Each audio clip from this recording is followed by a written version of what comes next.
just years from now, how would you like your playing days to be remembered by fans? I think that's kind of everybody's got their own opinion, and I just wanted to play the best I could to represent myself, my family, city of Boston, and the Bruins organization the best I could. And I think for the most part, I've done that, and everybody is gonna remember me the way they want to remember me, and that's fine with me, and it's totally up to them. And did you know during this last season that this was going to be it? Because you had mentioned at the breakup day how difficult it was with your family not in town. Yeah, after that breakup day we had with the media, you obviously say things that they're still raw, and you're dealing with the one of the biggest losses in your career. So you say things that you might kind of regret later on, uh, but yeah, no, going into the season, I didn't know what to kind of expect. I didn't think it was going to be my last season or if I'll keep going after that. It just kind of played it out the way it did. Coming back, really enjoying the year, having the year we had, being away from the family, that was hard. But everything kind of went to got together, injuries and missing the family. So I think I made the best decision to step away from NHL. Great, thank you. Go to Kevin Dupont. David, congrats on everything, and best wishes going forward here. Thank you.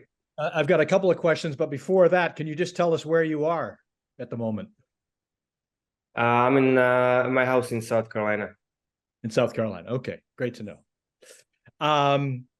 The first one is, going forward here, they'll be looking to see who fills the top 6 roles at the middle. If I remember correctly, when you came aboard, it was Marc Savard was the guy, and by the second or third year, it was you and Bergie driving the lines. I know that's asking you to go back a ways, but do you remember how you felt being immersed in that, and were you trying to figure out, how do I fit in? What am I going to be? What was your feeling then? Well, as a new guy coming in the league and into a team like that, you just want to fit in, you want to play well, you want to establish yourself as an NHL player, and then you kind of take it from there. I remember when I first made a team, the Bruins didn't make playoffs much, and if they did, they would be out first round. So I also remember when I was in Providence going to watch games. TD Garden wasn't sold out, so I kind of take pride in this, that my first few years, I was lucky to be on a good teams, but we kind of brought the people back, and ever since it's been amazing playing in front of the fans, sell out arenas all the time. That's kind of what I remember. And in that sense, David, was it by year 2 or 3 that you felt the confidence that, oh yeah, I've got this, I can play at this level, I can deliver, or does it take longer than a couple of years? Well, you kind of get to the point that you're like, okay, I made an NHL. It's amazing, but then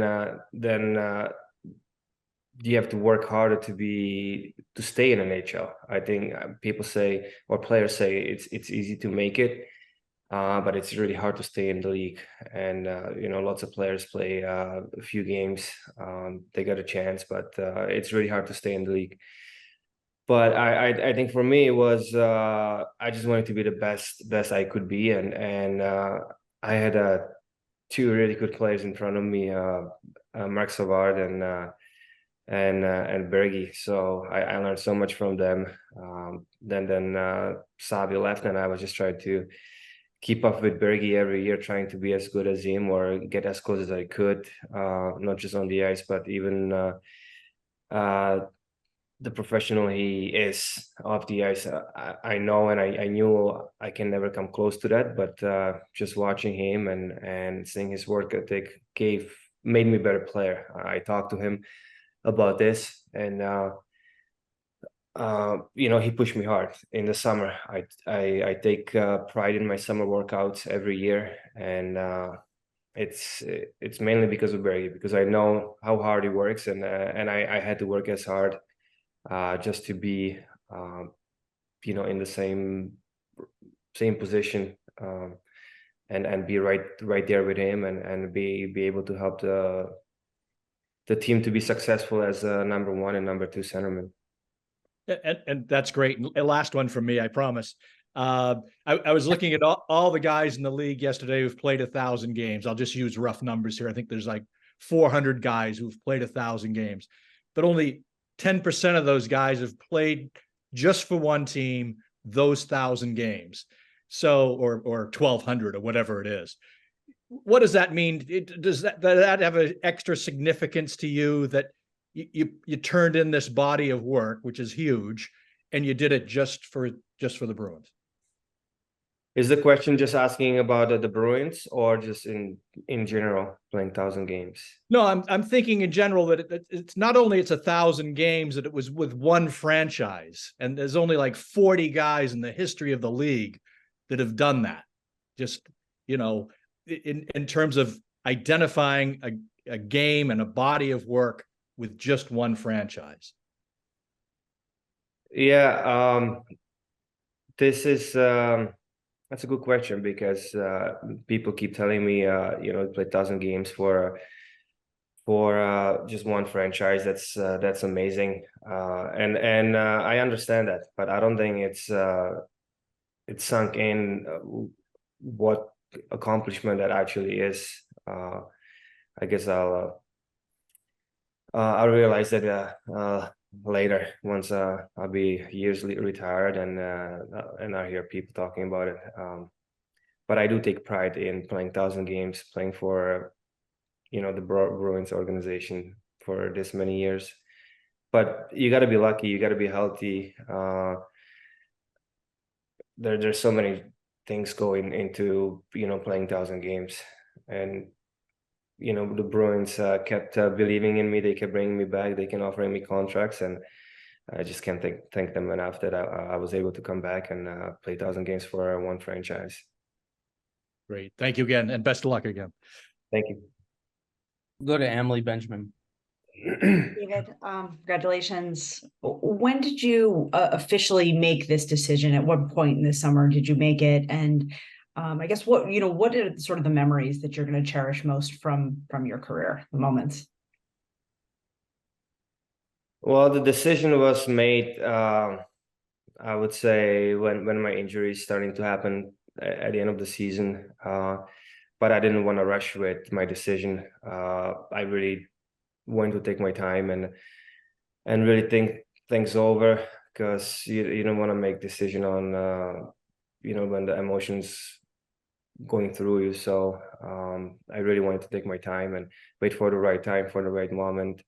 I just realized there's never a right time, never a right moment to retire from NHL. But I felt like it was time. I knew my body couldn't take 82 games anymore, and that was kind of the decision. And the other part of the question was the best part. Am I right about playing? Yep. Yeah. The best moments, the moments that you'll think back on and sort of cherish later on. Well, as a team, obviously, 2011. That's winning a Stanley Cup you dream about as a kid, and I was fortunate enough to do that. I think it was my 4th year in the league. We had a couple other chances, especially 2019. It would be nice to have at least 2, but it's really hard to win that trophy. But the best memories, you create, in the dressing room, on the road, and just being around the guys, and fortunately for me, I was on the team with such a great guys, and for such a long time, Marshy, Bergi, Tuka, Pasta, Tori Krugluch. I don't want to forget some names, but all those guys are one of my closest friends, and we share so many good memories. And I'm definitely gonna miss those. I'm gonna miss them all, but we're still friends, really good friends. We talk to each other all the time, so I'm sure we'll see each other a bunch in the future. Thanks, David. We'll go to Tara Sullivan. Hi, David. Thanks so much for doing this. I just, obviously we're talking about your entire career, but I can't help but wonder just the end of this season, if it will stay with you for a while, that lost opportunity, and just how you think over time. I don't know, just if it was, just that disappointment. And I don't mean to be negative, but it just was such a bummer of a way it ended this year. Yeah, right now, to be honest with you, I put that behind me.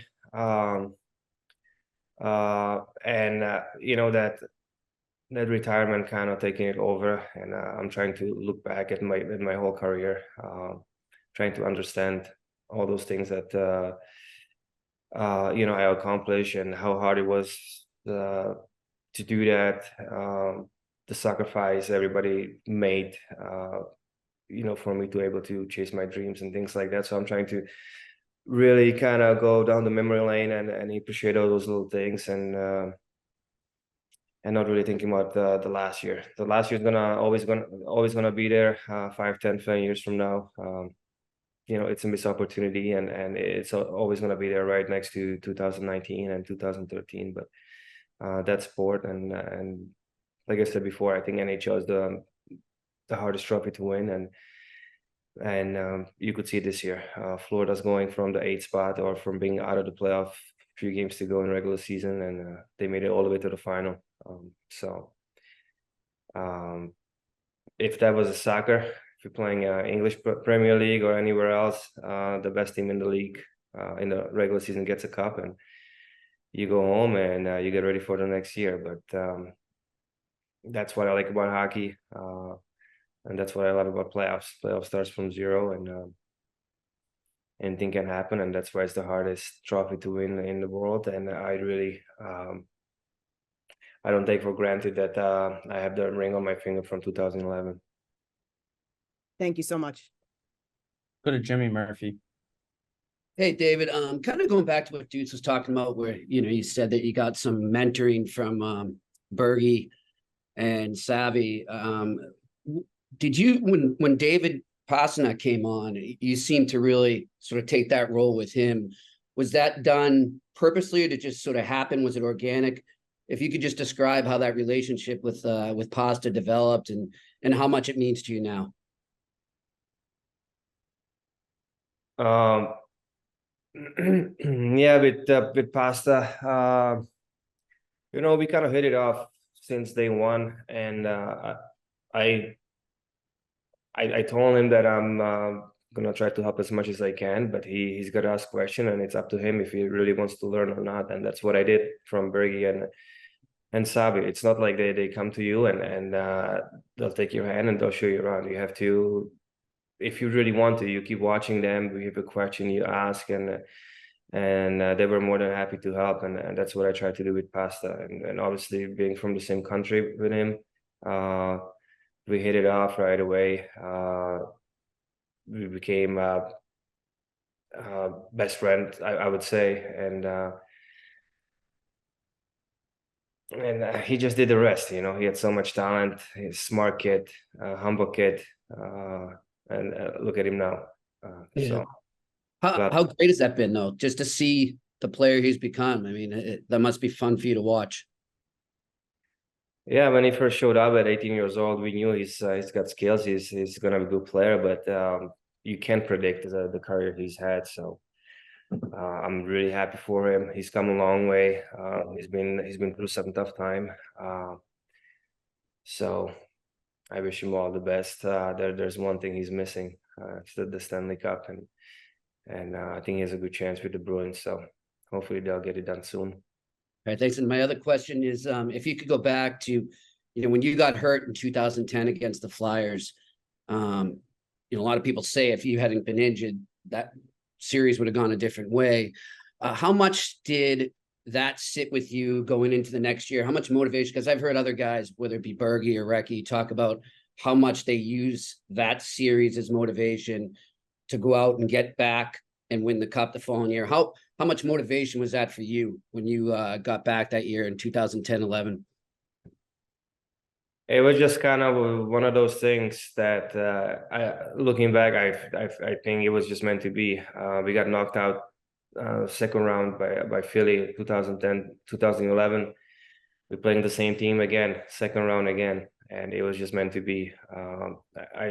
I think I took it a little bit more seriously. That series more personally, and yeah, the rest is history. Thanks, man. Hey, congratulations on a great career, and thanks for all your help over the years. All right, thank you very much. Appreciate it. Go to Jim McBride. David, congratulations on a great career. Thank I can't help but notice you said you retired from the NHL. Are you keeping the door open to play professionally in Europe, or maybe to represent your country in international play? Is that something that's still on the table? Yeah, it is. Like I said, I retired from NHL because I know my body can't take the whole season. I have things that I would have to get done, which would involve surgeries, and at my age, I'm not ready to do that. I don't want to do that anymore. But yeah, this year the World Championship is in Prague, in my hometown. I never played there, so that's something it's just kind of in the back of my head.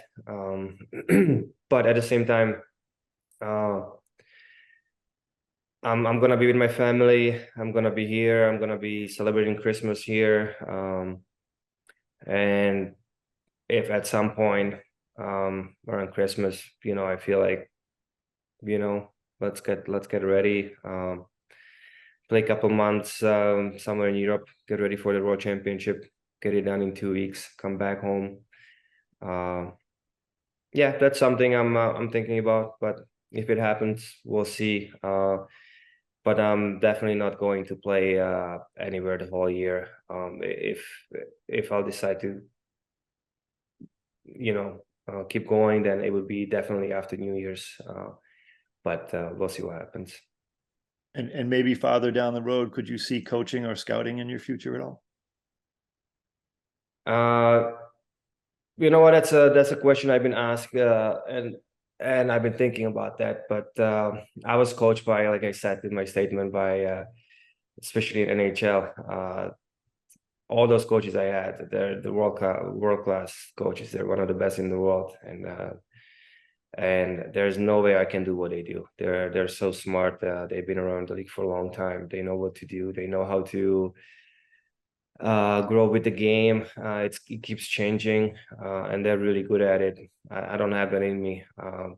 Scouting, that could be something I think I can. I could, see myself doing if I want to do it. I don't know. I don't want to do anything right now, to be honest. But yeah, down the road, you never know. I definitely want to be involved in hockey in some way or another, but not right now. Thanks, David, and congratulations again. Thank you. Scott McLaughlin. Hey, David, congratulations. First off, you mentioned, learning from Bergeron and trying to keep up with him. There was a time when your line with Lucic and Horton was, the number one line. I'm wondering, did that kind of thing ever matter to you? Whether you were the quote unquote number one line or number two line? No, not really. Never really cared about being number one, number two. As long as I was in number three. But no, I think all I care about, I really want to have good line mates. If you have a good line mates, if you're in top two lines, you should have good wings, and I've had that. and that gives you best chance to help the team. And I was in that position. So, and with Bergie, we had such a good, healthy relationship, healthy competition. I can't say I was ever jealous at him. I don't think he was ever jealous at me. We just kind of did what we did. I was trying to be the best version of myself. He was trying to be best version of himself, and we just kind of pushing each other to be better in a healthy way. Thanks. And then with you and Bergeron both retiring this off season, obviously that's a lot of leadership and veterans out the door. What do you think of this next core of the Bruins that's coming up and now has to take over? I mean, the core, I have no doubt. They have, you still have Marshy. Who knows how long Marshy's going to be around. But you have Marshy. He's been there for a long time. Then you have Chuck McAvoy, Pasta, Charlie Coyle. There's so many good players, so many good leaders in the dressing room. So I'm not worried about the leadership in the room at all. Thanks, and congrats again. Thank you. Go to Mick Colagio. Congratulations, David. Really tremendously enjoyed these past 15 years or so with you. And it always fascinated me that you and Bergie in the old locker room sat kitty corner. So you were never on the ice at the same time, but you're always in the corner. Is that where a lot of those hockey conversations took place? In the dressing room? Yeah. You were in the corner together. Yeah. No, I don't know. We don't really. You show up first year to training camp or for the first regular season. You find your gear, and my first year I was sitting next to Bergie, and then it just kind of stays that way. We got comfortable with each other, and we talk about lots of different stuff. Obviously, when we were younger, about different things. As the years go on, and then we talk about different things. But we got really comfortable around each other, and like I said, we never really play on the same line together because we're centerments, but we would see the game the same way, and we would try to help each other out. And the best way we could do that is in the dressing room between periods. Most of the times we would sit next to each other. So that's where the hockey talk happened the most, I guess. It was fun running into you at the in Norton at the golf tournament Pro-Am one year. I think it was the summer you guys won the cup, and you really looked the part. You looked like you could have walked right in there and been mistaken for a touring pro. So I guess I'm wondering if you have any other activities in your life that are going to be able to channel the competitive juices that need a new place to go eventually. Yeah, I remember that tournament. I played with Brad Faxon, and we actually won that pro-am. I still have a trophy and a picture with him somewhere. But no, I do enjoy my golf. I haven't played as much as I would like to this summer. For some reason, it's been really busy. But once the school starts, when the kids goes to school, then I'm gonna have more time. Try to get better at it. But I'm not as good to be chasing some tournaments or anything like that. I also enjoy tennis. I play since I was a kid. I played in the summer, so I'm gonna pick that up again. And there's lots of leagues down here, and so I'm gonna try to get in that. And it's not really that competitive, but you still play for something. So I think that's what I'm gonna stick with for now: golf and tennis, and see how that goes. Terrific. Thanks so much for your time. It's been great knowing you. Thank you. I appreciate it. We'll take our last question from Michael Longer. Ahoj Davide, zdravím z Prahy. Ahoj. Chci se zeptat, ta tvoje odpověď ze Zlatý hokejky o tom, že by si rád zahrál na mistrovství světa, jestli to, a tím pádem samozřejmě i nějakou ligu předtím v Evropě, jestli to spustilo nějakou vlnu nabídek a jaký byl zájem klubů českých, případně evropských a jestli máš v tomhletom směru nějaký preference, co se týče soutěže třeba, nebo jestli by to byla spíš Olomouc. Já vím, že je brzo asi na konkrétní věci, ale jestli jsi o tom už trošku třeba přemýšlel. Je brzo, ale samozřejmě nějak trošku jenom tak mě to někdy honí hlavou. Samozřejmě Olomouc je vždycky je tam šance. Olomouc, jo, tam jsem doma. Na druhou stranu, když se rozhodnu, že budu pokračovat, jestli bych, samozřejmě hlavní důvod by byl poprat se o tu nominaci na to mistrovství světa v Praze a tím by kariéra úplně skončila. To na 100%. A zpátky té otázce, jak jsem říkal, ta Olomouc je samozřejmě ve hře,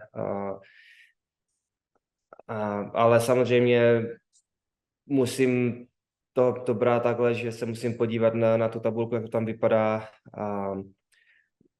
kdo bude hrát nahoře, jak na tom bude Olomouc, jestli se rozhodnu pro nějaký jiný tým, kde jsem už v minulosti působil, jestli by měli zájem.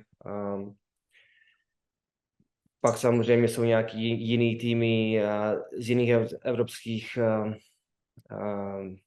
líg, to je na agentovi, jakmile se rozhodnu, jdeme tomu kolem Vánoc, v prosinci, tak můj agent bude mít něco na práci a uvidíme, jak to bude, no. Takže Olomouc má motivaci, aby hrála do 3. místa třeba do Vánoc, aby tě získali. No, asi tak nějak, no. Ale ne, samozřejmě teď se dívám dopředu, můj cíl, jestli se rozhodnu hrát, bude mistrovství světa v Praze a co prostě bude nejlepší, že jo, jestli prostě jít co nejdál v playoff, když budu stát půl roku, nebudu hrát půl sezóny, chtěl bych hrát co nejdál a když se vrátím, tak já jsem takový hráč, že když se vrátím, tak chci vyhrát, chci hrát v playoff co nejdýl takže takhle se budeme rozhodovat, jak na to budou týmy v tabulce. Když Olomouc bude top 3, tak tady není o tom žádná, že jo. Takže uvidíme, jak to všechno dopadne. Děkuju, ať se daří. Thanks, guys. Děkuju. Sorry, we'll do one final question from Joe Haggerty. Hey, Krejci, congrats on retirement and a stellar NHL career. Joe, what's up, Axe? At the end, huh? The last one. This is it. Best for last, right, buddy? I got a couple bear with me. I got like 2 questions. First of all, just how easy or difficult was this decision for you to make, and what are you going to miss most about being an NHL player? It was obviously difficult, something you do all your life, and all of a sudden it's going to stop. I'm sure I'm going to have some hard time moving forward, but that's what family is here for. That's what friends are for, and people already reached out to me about retirement, what to kind of expect. So it is what it is. Sorry, can you repeat your question again? Just what are you going to miss most about being an NHL player? Yeah, you know what? I'm gonna miss a lot of things. I talk about I'm gonna miss my teammates. That's for sure. That's probably up there. But also, you know, as a kid, watching it on TV or reading about it in the papers, you know, you want to make the NHL not just because it's the best league in the world. It's also the best stadiums in the world. The way they have it set up, the stadiums, the fans, the kind of hall, the whole package. You know, like I said, I don't like to do interview as much, but it's part of that. And if you do interview, that means you doing something right. You made it somewhere, you know. So the whole package that NHL has to offer on daily basis, I'm definitely going to miss that. But You know, I have to listen to my body. My body's not ready to play the whole season, especially at the speed and level NHL is. I just felt I gave it my all. Played through some injuries last year, and I left everything I had there at the end. And I know if I would come back to NHL, I would definitely not be the same player as I was last year. What's your best advice? You mentioned, you know, the leaders that are taking over the younger guys, the next sort of wave of leaders that are you're handing the torch to. What's your best advice to them to keep the room as good as it's been for the last 15 years? We always talk about, people around the league talk about how good the Bruins dressing room has been. You and Bergie and Z and all those guys were there and what you built. What's the best advice you can give those next group of guys to keep that going? I mean, Boston, there's like this culture that we kind of all kind of created, and when I got in there, I was just learning the culture of the Bruins, of the dressing room along the way. Then I understood what it takes to be a Bruins, what it means to put on the jersey, and I try to, you know, do it with pride, and the older I get, just try to, you know, kind of lead by example, just being myself, being respectful to the culture of the Bruins, and try to carry it on. And now you see the young guys coming in, and the older guys kind of teaching them the ropes, and now they got it. Pasta got it. Chuck McAvoy, all those younger guys, they understand what it means to wear that jersey, and there's no doubt in my mind that they'll be great leaders, and one day then they'll hand the torch to the younger generation. But you know, Bruins as an organization, it's been so great, and they always drafted you know, the right people. So it's gonna be fun watching them. It's gonna be fun seeing the young kids grow up into big leaders, and like I said before, I really hope they're gonna get it done soon. So when I still have friends on the team, I can get invited to a cup day or something. Thanks, Krejci. Don't be just keep visiting us in Boston. Yeah, can't wait to see you guys and do some interview for you guys. Sure you do. Thank you, Hags. Thank you, the rest of the media, for joining us today, and thank you, David, for making yourself available today. Thank you guys very much. I appreciate you all.